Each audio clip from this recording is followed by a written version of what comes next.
right along. Sabbath. We're talking about Sabbath. I want you to know it well that you can talk to people on the street about it, given your answer for why you do that. I don't ever want you to just take my word for something. I want you to go back. That's the word. You go back like the Bereans in the word and you study out stuff for yourself. Edie's in the school now, so it's the first time she's done some more intentional, in-depth study because she wants to make a good Sabbath paper. And she discovered all kinds of little tidbits because she made an intentional, in-depth study of Sabbath. And my concern is maybe your kids won't follow it if they move out of the city, but that they know it. It's in their head, it's in their heart, and if they're honest with themselves, like when I was in San Francisco acting like I lost my cookies, behind my mind was, it's Sunday today, I ought to be in church.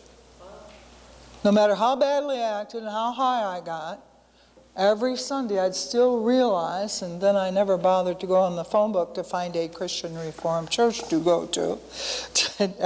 Never once went to church. All that time of my hippie time, I went to a Buddhist meeting, but I never went to one church. Nor did one human being ever come up to me and say, I believe the Lord is telling, never. I was saying that to me every day. But my feet were saying, shut up, I'm having fun. That's called a fight between flesh and spirit. It really is. But our kids should know, and I started to allude to the fact that in the Old Covenant, often the fathers are instructed, and the grandpas. Tell your kids' kids, my principles, my law. Why? That it might go well with them. It does not say, because you and I both know everything that's fun in this world is against my laws, so make sure they keep my laws so they're miserable. It does not say that. It says that it might be well with them. And it's true. The kingdom of God is righteousness. That's keeping the law that He put in your heart. Peace and joy. And the pleasures of sin are for a season, but they will bite your bunnies the rest of your life. If you've messed up, you think of the people you have hurt, the people you could have witnessed to, the people you were selfish around, and instead you introduced them to marijuana, you introduced them to getting drunk on Saturday nights, you introduced them to all kinds of so-called fun. And I never did LSD, but some of my friends did, white friends by the way. I don't know many black people that did LSD back then. When I was with the black people, they were doing marijuana. In San Francisco, the white kids were doing that and LSD and angel dust and all kinds of things. I wonder what that was. But anyway, I've heard of friends who took LSD and never came back from the trip. Never came back from the trip. Never did. Stayed bonkers. As far as I kept track of them, hopefully they got right later. But there's no lasting fun. There's no fun in impregnating somebody when you're 19 years old and you don't marry them and you pay support the rest of your 18 years. There's no fun in that. That ain't fun at all. There's no fun if you decide to abort that child. I don't think there's a human being alive with a smidgen of a conscience that it wouldn't bother over time and haunt them that they ever did that. You can know God forgave you, but you still go, I wish I'd never been that stupid. I wish I'd never done that. Things hang on you. When you sin, yes, I'm forgiven. Yes, I'm cleansed. But how much better had we gone from childhood, teenage? There's no wild oats to be sown. You shouldn't have any wild oats. But a lot of us did. We found wild oats to cast about. And then if He loves us, He make us get so down, we're on our back, and all we can do is look up. And finally, we go, help. I made about, what's that old song? He understood. All I had to offer Him was brokenness and strife, but He made something beautiful in my life. What is that song?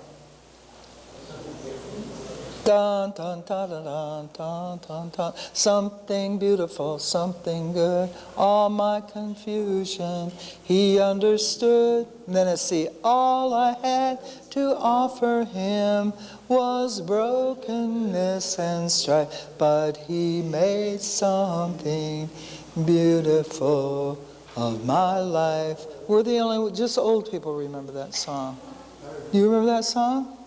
That was a beautiful song, but that's true. You mess it all up and you go and say, look, Poppy, look what I did. And then Poppy said, I got you. I'll fix it.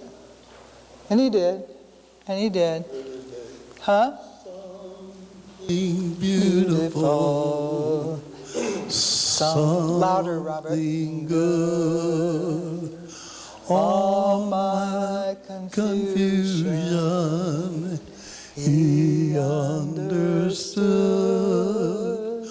All I had to offer him was brokenness and strife, but he made something beautiful of my life. When Robert and I got married at first, Louis wasn't saved. And we prayed and prayed and prayed for him. So now he can sing that in glory. That right there. That makes me so happy. We prayed, Robert and I prayed and prayed and prayed for him to take the strife, the brokenness, and make something beautiful out of his life too. He wasn't perfect by any means, nor am I. But anyway, shall I go ahead and say what the Lord has given me? Anyway, is the Sabbath only for Jewish people? No, even when it was going on with only the Jewish nation, because they were the only ones that, like I said today, that worship Father God. They're the only ones. There was no other nation on earth that Jehovah was the God of. So of course they were the only nation that kept Sabbath at that time. But it wasn't meant to... God told Abraham, your seed will bless many nations. It didn't say your seed will just bless your physical seed, because in Galatians it makes it clear the seed being referred to was Christ. So in Christ, Abraham's seed blessed many nations, and we became part of the olive tree. At any rate, it says, reading on in Exodus 20 that I started before, it not only says your servant, your son, your daughter, your manservant, nor maidservant will not do any work, nor thy cattle. You're not supposed to let your cattle put a little burden on them and plow the fields either. The cattle are given a rest. You ever think about that? The cattle are given a rest on the Sabbath. Nor the stranger. Who's the stranger? That's me and you, the Gentile. Gentiles were commonly referred to as the strangers. And remember, some of the strangers, the Gentiles, came with them out of Egypt, if you recall. They joined them. People could always join themselves if they wanted to. Always. You got cut. Owie, owie. But you could become a part of the nation and be treated just like everybody else. They're called proselytes, by the way. Gentile people that converted to Jew. That's what the big fight was about in the book of Acts. Well, okay, they can get saved, but they have to be circumcised. And they got together. There was a big fight about that. It was no small dispute. But then finally they got up and said, no, they don't. And so that's where the new covenant, the entry was different. You enter through baptism, repent, believe, and be baptized, not through circumcision. You know, when I review Edie's papers, she's fun because she raises all these questions, and often they're the same questions I have, so I don't make a big answer because I don't know the answer. You know, you just wonder, you know. But one of my questions has always been, how come when a family became proselytes to Judaism, they circumcised the men, but what the women had no? I got baptized as an adult. The women don't have any kind of ceremony. They got to hook up with those guys that got cut. But there's no ceremony for them. I don't have an answer to that. It makes no sense to me. Because then they never made well, they probably did just about a habit and culture, but technically, they didn't have an opportunity to stand up and make profession of faith, so to speak. Whereas a man who became a proselyte, you know, you could follow the blood drops. He just made profession of faith, you know. I mean, truly, I'm not being totally facetious here. It's the truth. Anyway, anybody could get in there, and it's for everybody. There's another verse, I'll come to it later, but it says in Exodus 23:12, same thing, 6 days labor, 7th day rest, your ox and ass as well. I'm always tempted to say donkeys, so kids don't snicker, but they didn't snicker. And the son of thy handmaid and the stranger, that they may be, and in this particular verse, 23:12, it says that they may all be refreshed. Back to what I was listening to the Messianic rabbi say, he was talking about stress and anxiety, and how much Sabbath keeping is an antidote to that. You're resting, you're being refreshed. It's like a big pill. It's therapeutic, right? Like a bubble bath is, only bigger. It's therapeutic. You're being refreshed. Refreshed from what? You don't even think about, is that a fake IRS invoice, or do I really have to pay thus and so? Now I got to go through ID Me, which is just stress-producing for me anyway, to the max. Finally did it. And I'm saying, on Sabbath, I'm not even allowed to deal with that. I'm not dealing with it right now because it's solved. But I'm not even allowed to obsess and worry over that. It's a command. Rest. Don't worry about that. Don't even think. You're not supposed to worry, period. But don't even think about that today. You can't do anything about it today anyway. You're not supposed to get on the internet and try to figure out how to be ID'd with ID Me, and is it the beginning of the mark of the beast or not? That was a stickler to my brain. But anyway. And then it says again about why. The 6 days he labored, he blessed the Sabbath and holiday. Why are we celebrating Sabbath? Because of creation. He instituted Sabbath to keep it holy. He did it then. And by the way, in Leviticus 23, verse 3, when it says, these are my feasts, first feast, Sabbath. That's your first party. Every week you have a party. Well, it sure don't feel like a party to me. Well, what's your idea of a party? What's your idea of a party?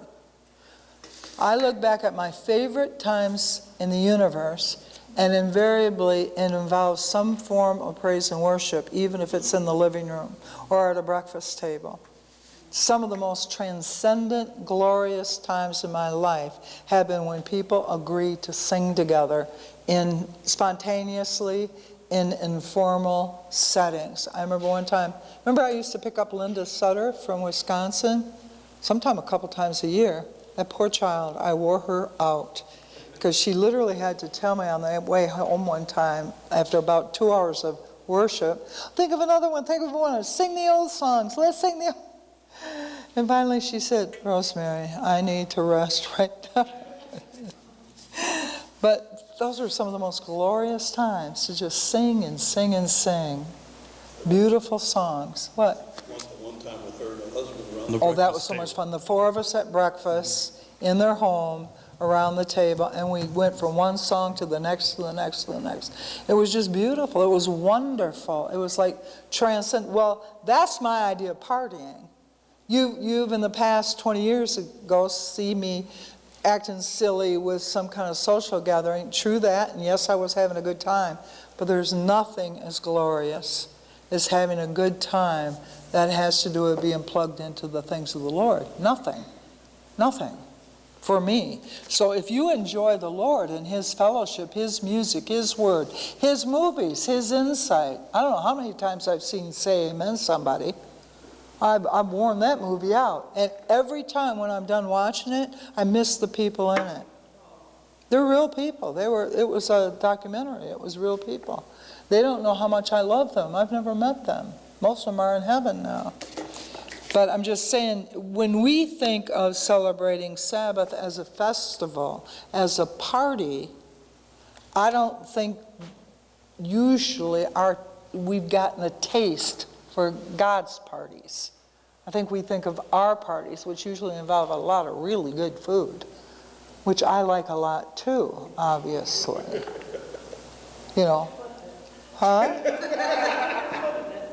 I put my foot in it. Now, see, I get that one. I never heard the other one. Anyway, okay. One site that I read said one of the reasons he established the Sabbath was also, and this I never read in the Bible, but it's just a thought. I'll get you in a minute after I say this. He established a rhythm in our life. Work, rest, work, rest, work, rest, work, rest. He established a divine rhythm. I never read that rhythm concept before. Go ahead. Oh, I'm looking I at think cameras. about how the enemy will try to take God's, what God has created and make it wicked. And you think about the Sabbath is at dusk Friday till Saturday at dusk. And what most people do during those times, they're at the clubs and they're doing so many wicked things on the days they're supposed to be celebrating God. And so they've taken, and then they've moved the Sabbath to a day that everybody's so recovering from the things they've done those 2 days, that they're not even celebrating the Lord even on the day they're supposed to be. So the enemy has taken the Sabbath day and corrupted it and made it a day of partying Saturday night. instead Yep. of celebrating the Father. So it's Yeah, interesting when how I that was black, twisted. remember I told you about I used to be black? Culturally, I mean that. When I was, the big deal was, married or not, Saturdays were for the guys to get together all day and go to the club at night. Every Saturday. Every Saturday. It was the guys' days, and they went to the clubs at night. You're probably too young to remember that kind of, or is it still happening? Do you know? You're probably so removed from that. They'd go to the Golden Glow. It was a Blue Note before that. That's where that new soul food restaurant is on Division, across from where Sugar Hill used to be. But anyway, Saturday night was the guys' day to act like boys, like they didn't have good sense and get drunk and everything. And I've noticed more and more things happen on Wednesday night. Interesting, fun things. They figured out, hey, they meet on Wednesdays too. Let's lure. I don't know. People may not consciously think that, but I think the enemy, as much as possible, wants to lure us from the things of the world. Well, now that's a no-brainer. Of course he does. Of course he does. But he's going to do it. Make Saturdays. And now Sunday on TV. Sunday is what's the name of the day now? You haven't read that? I've seen advertising. Sunday is fun day. Sunday is fun day. Well, if you say that about the Feast of the Sabbath and mean it, yeah, it is. Sabbath is fun day. Sunday, if that's your Sabbath, yeah, it's fun day. But that's not what they mean. They mean it's not, you know what? It's seeking our own pleasure. There's pleasure. There's no fullness of joy like that in the presence of the Lord. Nothing like that. But that's not our human idea of pleasure. And we see a day off as pleasure seeking. Like, it's okay to go to the beach on Sabbath. That's fine. But if you're going, like, I did my duty to the Lord, now I'm going to the beach, and it has nothing to do with appreciating His beauty, reading things that bring glory to Him instead of a bunch of junk. If something is holy, I used to think like this too, like, well, if it's wicked on Sunday, then it should be wicked on Monday. But that's not, I could cut out paper dolls on Monday. I could go swimming on Monday. It's not a matter of it's wicked. It's a matter of this is special. Let's cut down on the self-gratification, seeking my own pleasure, and let's amp up seeking to get to know Him better and the things that He's enjoying with us. It doesn't make what you do on Monday wicked. It's just, how would you just say normal, as opposed to set apart in a special holy way? Do you have any outfits that you would not wear taking a walk in the woods as opposed to a special banquet? That outfit is sanctified because it only means set apart for a special purpose. That day is set apart for a special purpose, and the purpose is to rest, but also to find delight in Him. Delight in communicating with Him. Delight in getting to know Him better. And we have to cultivate that, don't we? Because we really, when in church we know how. We prayed for each other. We worship the Lord. We go have fellowship together. We have table fellowship. I'm having a good time the whole time. It's all structured and planned. But come time for us to be alone the rest of the Sabbath day, then what? How do we express ourselves to say, this is your special sanctified day? And if you deal with a teenager and you express that thought, their first attitude is going to be, get off my back. If not in their mouth, in their head. In their head. Stop nagging me. I went to church, didn't I? And not learning, how do I delight? Well, our big deal back in our Sabbath, maybe you had that at your house too. I'm looking at 2 Christian Reform ex-guys. The banner would come every week, and it'd be on Sunday that Dad would read it. And I'm trying to do whatever I'm doing in my chair in the living room, and every time he comes across something interesting in the banner, once I had any understanding at all, he'd start to read the article to me. You know, oh, listen to this. Which Dad and I had a special bond, so I gave him a lot of rope I wouldn't have given anybody else. My dad, I can't wait till y'all meet him. On his license when he was 16, he was like 125'6". Now when I speak of him, he might sound like, you know, he's tall and got some bulk. He had no bulk to him. But he was a giant to me, I'm telling you. If I talk about him too long, I'll cry. But anyway, stranger, just a minute, because a lot of these verses, like it talks about your manservant or maidservant, also resting that day. Different phrases from different passages say a little bit different things, but with this one, with the manservant and maidservant, that they may rest as well as thou. That they may rest as well. What did the slave owner do with that? A lot of them didn't give any Sabbath. You know how they justified that? Those people don't have souls. There was a guy that actually was a good teacher out of Canada that didn't believe Indians had souls. So you can do whatever you want. You can treat them like a puppy. Huh? Dehumanize. Dehumanize. We demonize, we dehumanize, but every time we deal with an image of God, which is a human being, we're going to be accountable for how we treat them, what kind of respect and love. We're supposed to love them. And so it's saying right here specifically, you got some servants in your house? Let them rest the same as you want to rest. You give that to them. Give it to everybody. It's a gift. It's not a, you got a day off and now I'm going to prescribe in such a way you're going to dread it. It's a refreshing. I want to get this across because as you see different people move different places, how many do you hear go, I tried so hard to find a church I could agree with that meets on Sabbath. So my wife and I on Saturdays we thus and so, but to find a body of believers, there's only Sunday churches around here. That kind of thing, you know.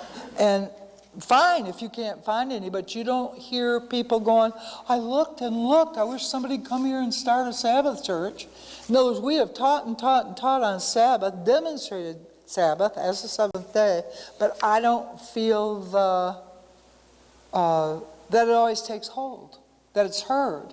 It's almost like River is really different, and I don't know if God cares that much about that distinction. You know, that kind of thing. But if people were to have, will you ever be the same now that you've even studied deeper? She's all excited about the different things she figured out she could use Sabbath for. She's been excited all week as she's studying this. She writes, she's all excited.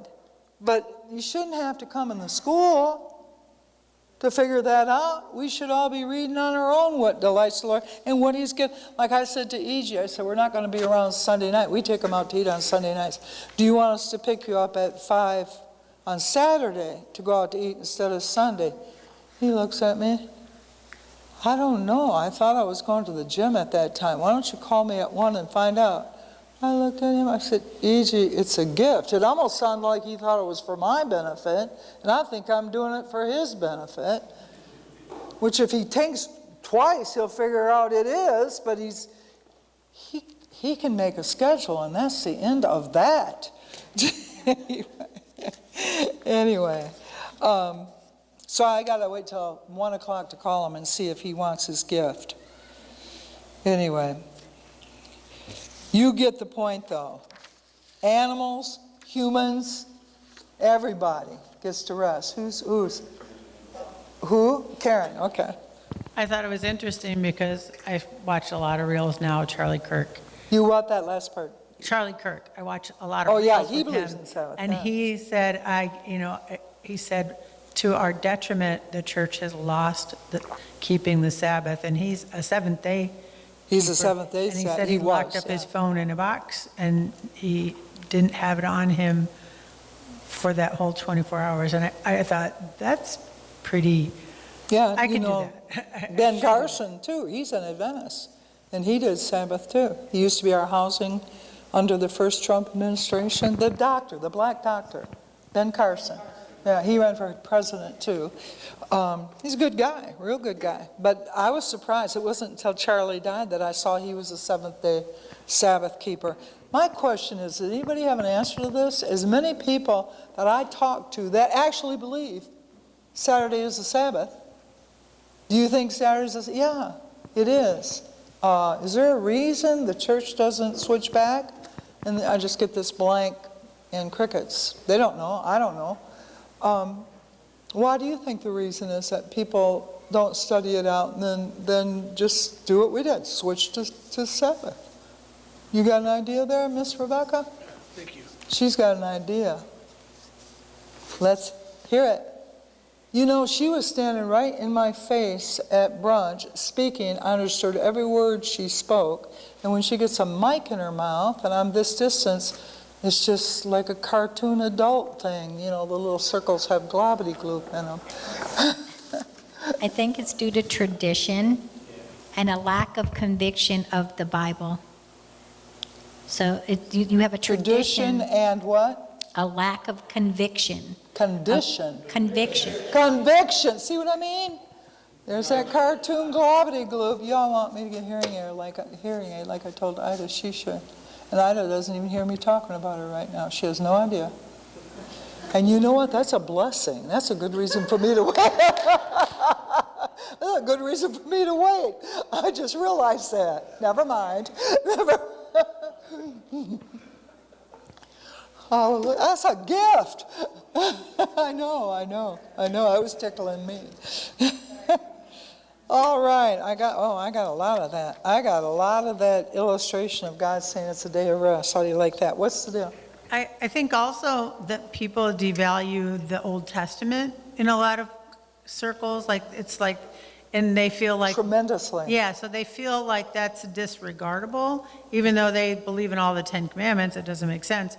But a lot of them kind of boast against the roots, basically. They just consider the New Testament apart from being the Old Testament. But the New Testament guys kept Sabbath. You know, it's very clear. As was their custom. They went to the synagogue on Sabbath. And when it says on the first day of the week, collect, to me that says, wait until you do some financial work like that above and beyond or whatever, wait until the first day of the week. Well, the first day of the week is tonight at sundown. Whoop-de-toi. We're all in the same little village. We'd see it as part of the same day. They didn't. They saw a new day occur at sundown. Yes, ma'am. Look how cute she looks. She got her little earrings at matching little patterns in her dress. Thank you. When I saw those, there were two different instances. One was the collection on the first day of the week. The other was that they broke bread and Paul taught. Yeah. Because he was about to leave. But if you look at those passages, there's no mention of they did this in the synagogue. Yeah, there you go. Or they did this on the Sabbath, which was the first day of the week. They had a lot of table That's all fellowship. conjecture, Yeah. and it makes it really doesn't make any sense. Yeah, we don't see it as the same day. We think the next day, but it wasn't the next day. It was sundown of what we consider to be the same day. Remember we went through it at Sylvan and how long, well, look right here in Genesis. Richard would when he first came, he would challenge something, but he would study it out. And when he saw it, he'd say, that's true. I admire that in any human being that can do that. And so, you know what a lot of people do? They get mad and walk out of the room. If you've got them, and I don't mean because you were being contentious, but you wanted to show a point, you proved it out of the Word, a lot of human beings out of pride will get all mad and, well, you're crazy, and run out of the room, walk out of the room. Say, well, let me go home and study it some more. They don't want to say that. And that's what we're dealing with a lot of times. Just a minute.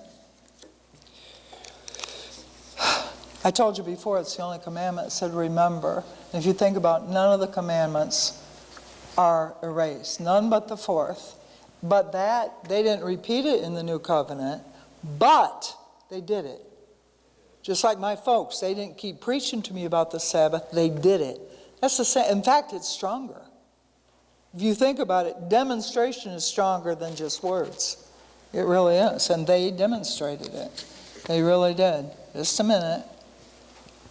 Today, a lot of Messianic Jews, or a lot of Jews, period, when the Sabbath is ending, they'll have a time of fellowship to celebrate the Sabbath you just went through and the fact it's a transitional hour. I fully intend on being done at 12:30, in case anybody was wondering. Just a minute. I've got a lot of repeat of the same proof that strangers and livestock and everything, but you got that point, so I'm not going to keep doing that. Okay, what are the instructions of what not to do on the Sabbath in the Word? Rest your household and servants. Don't gather food. Don't use that day to harvest your crop. You're not supposed to do that. Milk, I think, is different because the cow would be very uncomfortable. You know, that's mean. No kindling fire. In Israel, they have some elevators that have some weird little thing that they do in order to make sure there's no old-fashioned something or other, but that there's never, or engines, car engines, you walk to the synagogue. I just heard in the last few days, they took some of the rules from temple building in Nehemiah, and one thing you do when you're building, sometimes you have to tear down, so they figure there's no tearing on Sabbath. So then some of the Orthodox decided, we better tear up all our toilet paper before Sabbath. Now see, I just heard that. That's where it gets to be Pharisees adding this whole list of extra things that makes it a burden instead of a joy. Come on. Tearing a piece of toilet paper is different than building demolition or wall demolition, whatever. But no, let's just put a big fence around the law with that much, all these things. And that's what Jesus got the maddest about. They'd add to the burden of the Sabbath rather than teach the joy of it. That's just sick. Don't gather. No kindling fire. Always a holy convocation. And Hebrews makes it clear, don't forsake the gathering. Don't do that. Now, having said that, there's times. Your mom's dying in the hospital. And it looks like she's going to die within 1 hour. I would not say, oh no, church is starting right now. See you after church. For a lot of people, it's a big comfort to have some. By the way, if I die alone, don't grieve. I don't care. I really don't. I'd just be happy to leave this body that I've totally messed up. I'm trying to get it back in order, but my track record is really not that good. But I have hope. I have hope. We're commanded to delight in the Sabbath. Somebody turn to, or maybe Ronnie, you can, Isaiah 58, 13 and 14. We're not supposed to, there's one verse that says, don't be those people that say, I can't wait till Sabbath is done so I can get back to my buying and selling. There's actually a verse that God was coming against people for being like that. I always flip back to how I heard about the semis in Salaryville, Christian Reform guys, We're all lined up. It's 10 to 12. We can go now. Woo woo. Because it's midnight. Now it's Monday instead of Sunday. And it's so, there's something about that takes away the joy out of the Sabbath. I can't wait to get back on the road so I can make some money. And there's a verse about that. Oh, it says, if thou turn, this is part of the Sabbath. And I believe that still applies to today. And I'm not going to keep going on verses because I want to share something else before we quit. Gee, I did really good. I got to the top of the 3rd page. Wow, I'm doing something here. If I'm not done though. If I said I'd be done at 12:30 sharp. If thou turn away thy foot from the Sabbath, from doing thy pleasure on my holy day. Now right there, that's sticky. What if my pleasure is his pleasure? Well, then it's not my pleasure anymore, even though I've learned to be pleased in it. It originated from him, so that gets sticky. Like I had a sister who, whenever she started to really like something, I think I told you this, she really, really liked chocolate cake. The Lord told her to give up chocolate cake. She loved her dark room. She was quite the photographer. She had to destroy her dark room because she just enjoyed it too much. So God told her to get, and on and on. Anything she really enjoyed, yeah, it's crazy. And anything I said to her about it, I was bad. I was bad because I told her that's hogwash. Say what? Yeah. You read about people that got hard chairs so their body wouldn't get too comfortable. Literally. It's like, are you people nuts? Who wants to be a Christian then? Yeah. But anyway, keep that in there, Jacob. It's very important people realize we can't do other people like that. Call the Sabbath a delight. Oh, I can't wait. It's Sabbath tomorrow. Yeah. The holy of the Lord, set apart, sanctified, honorable, and shall honor him, not doing thine own ways, or finding thy own pleasure, nor speaking thine own words. Now it's going to take a long time of meditation and life to figure out exactly what that means.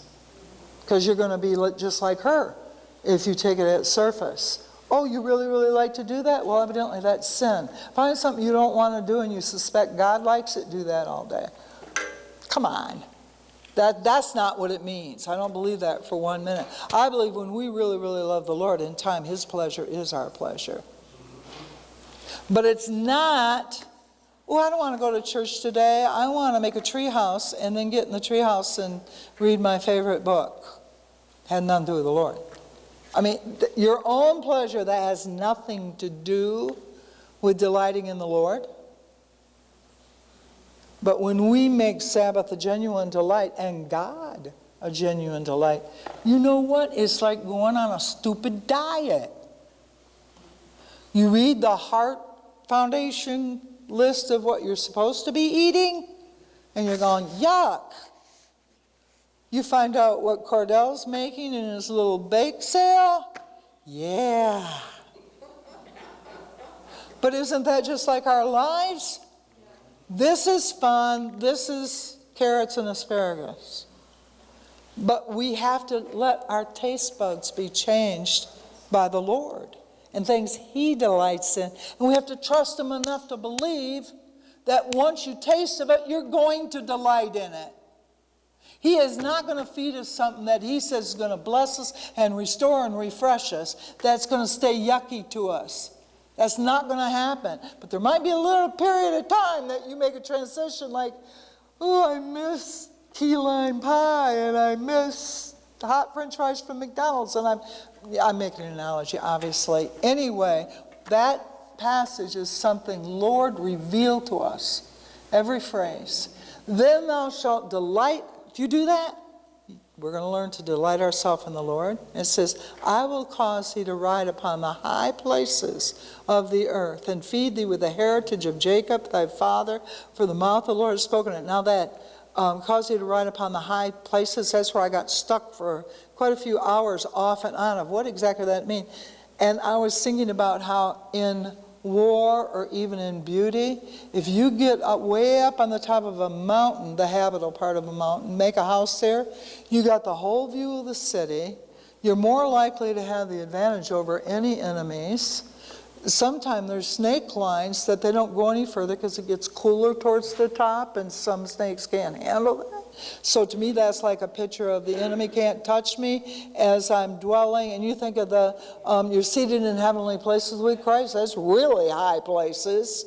You know, but it says high places of the earth, but it might be a symbol and a picture too. You know, but he'll cause us to get okay, I see the clock. When I fled Michigan back in 1975 and got in the airplane, psychologically, to look at the ground leaving Michigan and everything was tiny, it put everything in perspective. What seemed overwhelming and worth considering suicide, which I did for several months before I left, when you're in the airplane and you look at the ground, you're like, what were you thinking? Look how small all that is. If you're in a high place, your perspective change. The things of earth seem strangely dim in the light of his glory and grace. And I believe that means he puts us in a place in him that's high above everything that looks overwhelming and challenging and hopeless. And you get in him, you see it from his perspective, and things change in your heart. But I believe there's more meditating I have to do on that verse, and I'm done because I said I would be. That's why.